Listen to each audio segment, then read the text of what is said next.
السلام عليكم ورحمة الله وبركاته. يتبقى على شهر رمضان يا جماعة 281 يوم فقط، وزي ما هنتعود ان شاء الله مع بعضنا كده هننزل عد تنازلي مع بعض لحد شهر رمضان 2027 ان شاء الله. النهارده يا جماعة نتكلم عن محمد رمضان. هل محمد رمضان هيعود معانا؟ وده اللي هنعرفه في اخر الفيديو ان شاء الله. وان شاء الله هننزل بفيديو تاني بالنسبة لحمادة هلال، هل هيعمل مسلسل المداح الجزء السابع او هينزل مسلسل مختلف؟ ده هنعرفه ان شاء الله معانا في الفيديو التاني. بس احنا دلوقتي الفيديو ده هنتكلم عن محمد رمضان نمبر 1 زي ما بيقول ان شاء الله.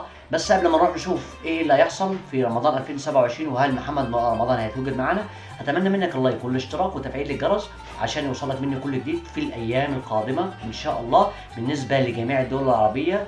بس عايزك تحط اللايك والاشتراك بعد اذن حضرتك، مؤثر جدا معايا في اللايك بعد اذن حضرتك. يلا بينا يا جماعه نشوف ايه اللي هيحصل، وايه هل محمد رمضان هيقدم لنا مسلسل ولا برضه هيتمانع زي الاربع سنين الاخر. يلا بينا. محمد رمضان يحسم موقفه من موسم رمضان 2027. وكشف محمد رمضان عن مفاجآت لجمهوره بإعلان عودته إلى المنافسة دراما رمضان 2027 بعد آخر تواجد له في رمضان 2023 في مسلسل جعفر العمدة.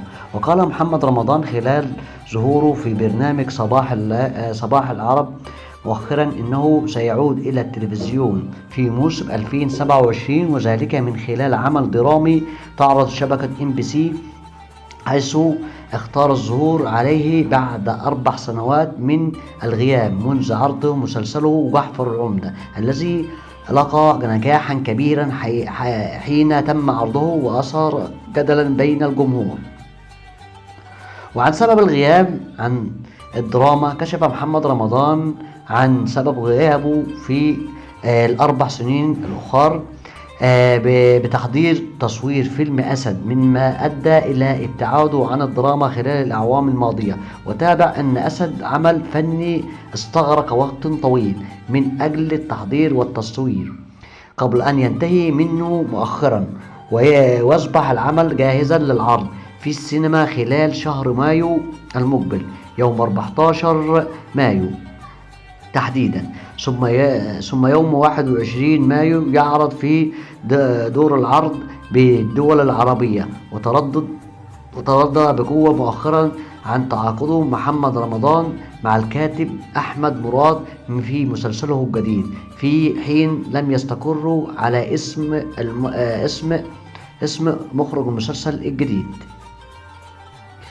وده ان شاء الله كل ما يخص المسلسل محمد رمضان يا جماعه. هينزل الايام القادمه ان شاء الله، هعرفه لكم بالابطال وتفاصيله ان شاء الله. فعايزك تضغط اللايك والاشتراك عشان يوصلك مني كل جديد فيما يخص الدراما المصريه وجميع الدرامات العربيه رمضان 2027. يلا مع الف